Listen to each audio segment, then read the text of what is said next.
Sir, जिला पुंछ के मकाम पर होने वाले दहशतगर्दाना हमले के कुछ रोज बाद ही पाकिस्तान ने इंडिया को खुलेआम धमकी दे दी है।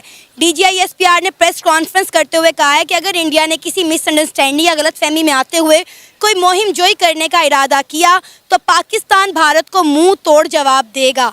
क्या कहते हैं आप? पाकिस्तान इस वक्त अपनी तारीख के बदतरीन मौशी बहरान से गुजर रहा है।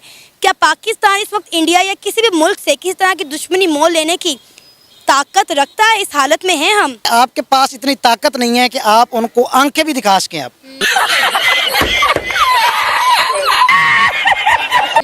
क्योंकि लास्ट टाइम मैं किसी को सुन रहा था तो उसके अल्फाज यही थे कि अब वो दौर खत्म। पहले दौर हुआ करता था कि आपके पास जितनी हैवी आपकी तलवार है, अच्छी तलवार है, तेज तलवार है, आप जंग जीत जाएंगे। उसके बाद बंदूकों का दौर आ गया, बारूद का दौर आ गया, फिर ये दौर आ गया जी एटॉमिक एनर्जी का। एटॉमिक बम आपके पास हैं तो जिसके पास जितनी पावर है वो जीत जाएगा। अब तो वो दौर ही खत्म हो गया। अब दौर है इकोनॉमी का। जिसकी जितनी स्ट्रॉन्ग है उतना ही वो ताकतवर है।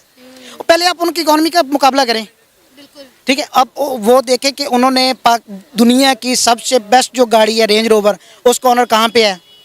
इंडिया में है। आपके जितने भी बहुत बड़े सॉफ्टवेयर हैं जो खरबों रुपीज़ के हैं, पाकिस्तान रुपीज़ आप लगाएं या आप डॉलर लगाएं तो बिलियन ट्रिलियन ऑफ डॉलर के हैं।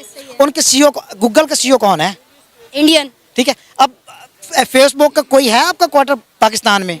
कहाँ है? इंडिया में। उनकी इकोनॉमी हमारे से 1000 गुना बेहतर है। जलवा है हमारा। आप 1, 2, 10, 100 नहीं कह सकते, 1000 गुना बेहतर। उन्होंने उस साइड पे आपकी अगर 5वीं बड़ी आप पॉपुलेशन के हिसाब से आप कंट्री हो पूरे दुनिया में तो आपको 5वां बड़ा मुल्क होना चाहिए। AI के आजकल दौर है, आप AI में 5वां बड़े हो। इकोनॉमी का दौर है, इकोनॉमी में 5वें बड़े हो।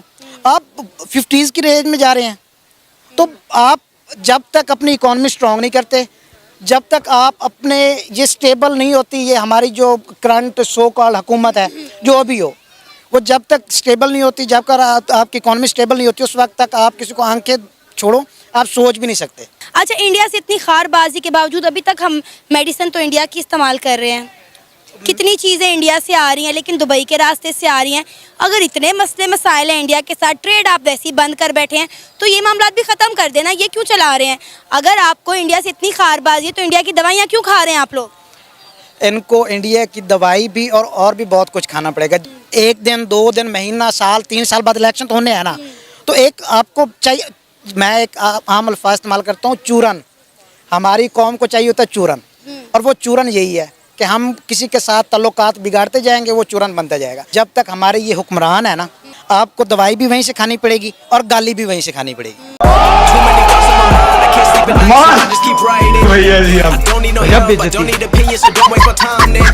और आप खाते रहेंगे जब तक आप अपने आप को इस काबिल नहीं बनाते कि आप यू आर समथिंग।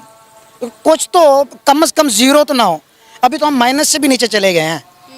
अभी जो लेटेस्ट रिपोर्ट आई है, हर एक बच्चा जो अभी पैदा भी नहीं हुआ वो लाख रुपए का मकरूज है। मैं हूँ पाकिस्तान की यूथ, आप हैं पाकिस्तान की यूथ। हमने पाकिस्तान के लिए सोचना है। क्या रीजन है कि हम ग्रो नहीं कर पा रहे? हम किसी से सीखने की कोशिश नहीं करते। जिस तरह रेट इंक्रीज कर रहे हैं, मेरा भी एक ये दोस्त है तहसीन, अब ये पहले इसका रिलेशनशिप में नहीं था, अभी रिलेशनशिप में 10-10 रुपए मांग रहा होता है।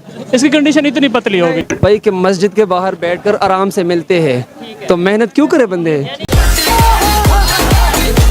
मांग के आराम से मेरी बात सुने, यहाँ पे ना जुम्मे के दिन ना ये नीला गुम्बद की जो मस्जिद ना बहुत बड़ी जमात होती है जुम्मे के दिन। तो ये हमारा भाई ये तहसीन भाई बड़ा चादर पिलाकर मस्जिद के बाहर 5000 से लेकर 7000 तक कमाई होती है इसके, उस पर हफ्ता आराम से गुजर जाता है इनका। 7,000 में तो गुजर जाता है। और हाँ जी, मजे करता है। लेकिन अभी तो 7,000 में इनका हफ्ता, लेट्स सपोज अगर ये ऐसा करते हैं गुजर जाता है, कल को शादी होगी, फैमिली होगी, तो तब 7,000 में फिर 50,000 रुपए मंथ, क्योंकि बच्चे होंगे इनके, कारोबार के लिए लोग ज्यादा होंगे। पाकिस्तान में ये सीन चल रहा है कि आप जॉब को छोड़ के, कोई प्रोडक्टिविटी को छोड़ के आप मस्जिद के सामने चादर बिछाओ और पैसे मांगो। तो यार ये पहले स्टार्ट में यही करते थे, अभी इन्होंने छोड़ दिया है, फिर अभी ये फिर रोड पे आ गए। मांगने वाला काम इजी है, मैंने मांगना शुरू किया। हमारे पॉलिटिशियन भी यही कहते नजर आ रहे हैं या करते नजर आ रहे हैं। देखो हमारे बड़े कर रहे हैं ना, तो हम उसको क्यों फॉलो ना करें? उनको इजी देखे ना, ये वीडियो अगर इंटरनेशनल लेवल से कोई देखता है वो क्या कहेंगे? पाकिस्तान का मजाक नहीं बन, तो पाकिस्तान की यूथ मांग रही। तो जो हकीकत है वो सबको बताना चाहिए ना, हकीकत यही है। लेकिन मेरे ख्याल से हम मांगने वाले कौम है, हम मांगते थे, मांग रहे और मांगेंगे। मजा आया। इंडिया की अगर बात करें, वो ये कहते नजर आ रहे हैं कि हम अपनी 80 करोड़ आबादी को फ्री राशन दे रहे हैं। मेरी बात सुने, इंडिया डेमोक्रेटिक कंट्री है, पाकिस्तान डेमोक्रेटिक कंट्री था, डेमोक्रेसी थी, लेकिन अब आपको कंडीशंस का पता है, Pakistan is no more a democratic country. जब रोटी महंगी होती है, दो चीज़ें सस्ती होती हैं, एक गरीब आदमी इज्जत और औरत। आज हमारे माशरे की हालत देख रहे हैं, हमारी बेटियां भी उठा के जेल में डाल दे, किसी को भी डाल दे। नहीं, ये मजाक हो रहा है, एक सेकंड यार। कोई किसी को प्रोटेक्ट कर सकता है? जजेस की कोई बात सुनता है? यही बात तो खान साहब ने भी की है ना, ह्यूमन राइट्स की वायलेशन हो रही है। राइट्स तो इधर थे ही नहीं भाईजान। ह्यूमन राइट्स उसके थे जिसके हाथ लाठी उसकी बहस, चांकिया का निज़ाम चल रहा है यहाँ पे। आज नहर के उस तरफ चले जाओ, स्टैंडर्ड लिविंग स्टैंडर्ड कुछ हो रहा है, इस तरफ चले जाएँ शहर की तरफ, स्टैंडर्ड कुछ हो रहा है। हमने खुद ही मुआशरा डेवलप कर दिया अलग-अलग, और उस पर हम निकाल के, अरे खान साहब ने भी नारा लाया था पाकिस्तान का मतलब क्या, ला इलाहा इल्लल्लाह, मगर ला इल्लल्लाह पे तो आए कोई नहीं, उसके आगे डेमोक्रेसी दे रहे हो। पाकिस्तान का नारा ये था कि जो कुछ है वो अल्लाह के लिए लेना है, मगर निज़ाम हमने अपनी अकल से चलाना है। आज पार्लियामेंट के ऊपर कुरान की आयतें लिखी हुई हैं, कायदे आज़म की तस्वीर लगाई है, कर क्या रहे हैं हम? उधर बैठ के झूठ भी बोलते हैं, सब कस्में वादे भी किए जाते हैं। इस्लाम के नाम पे तो हमने बनाया था, तो फिर इसका तो नाम होना चाहिए था इस्लामी खिलाफत पाकिस्तान होना था, इस्लामी जमहूरिया पाकिस्तान क्यों यही रखा? तो मैं कह रहा हूँ ना कि जब लेते ही हमने अपनी कन्वर्जन देखे कैसी की। अभी जना ने कहा था कि जो फ़ौज है वो रियासत की गुलाम है। आज हमारे काम सुपरवाइजर सिर्फ बॉर्डरों तक है। जी सर, मगर वो जो हमारे लैंडलॉर्ड हैं, हम वैसी बातें कर ही नहीं सकते, क्योंकि कल को शायद मैं आपसे बात ही ना कर सकूं। वो जब 11 महीने कुफर में रह के 12वां महीना मदीन में आ जाते हैं, और जब हम 15वें रोज़े के बाद हम शैतान से बदतर होते हैं, जो हमारी मार्केटों की हालत होती है, कहाँ जाती नमाज़ें तरावीयाँ? ये बातें बताई नहीं जाती।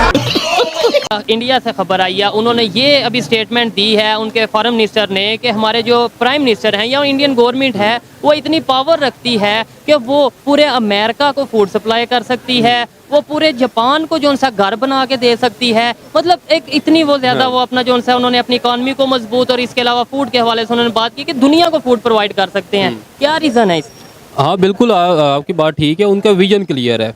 भी कोई विजन ही नहीं है हमारा ना, जिसकी वजह से ये मामला जो से है एग्रीकल्चर के, फूड क्राइसिस के, ये दिन ब दिन बढ़ते जा रहे हैं, और आने वाले मजीद दिनों में लग रहा है कि ये हालात और ख़राब होंगे। पाकिस्तान की कोई सिक्योरिटी है? हर इंडिया में मेरा ख्याल है किसी बैंक के आगे एक सिपाही जो है ना डंडा लेके बैठता है, तो उसको भी लोग नहीं लूटते। यहाँ पे 6-6 गार्ड, 20-20 गनमैन खड़े होते हैं, फिर भी वो लूट लेते हैं। आगे स्वाद ठीक है, तो क्या पाकिस्तान का तो कोई भी नहीं है भाई, वो इंडिया कह सकता है हमसे बहुत बड़ा मुल्क है। दोस्तों, इनको जब से भीख मिलनी बंद हुई है, जब से IMF ने ही मना कर दिया है, और जो इनके ब्रादर मुल्क थे गल्फ कंट्रीज, उन्होंने जब से इनको पैसे देने से मना कर दिया है, तब से इनको अपनी असली औकात तो पता लगी है, भारत की ताकत भी दिखने लग गई है। आज ये डर डर के जो भी बातें होती हैं ये करते हैं। दोस्तों, वीडियो कैसी लगी प्लीज़ कमेंट्स में ज़रूर बताइएगा, चैनल को लाइक और सब्सक्राइब जरूर कीजिएगा। Thank you very much.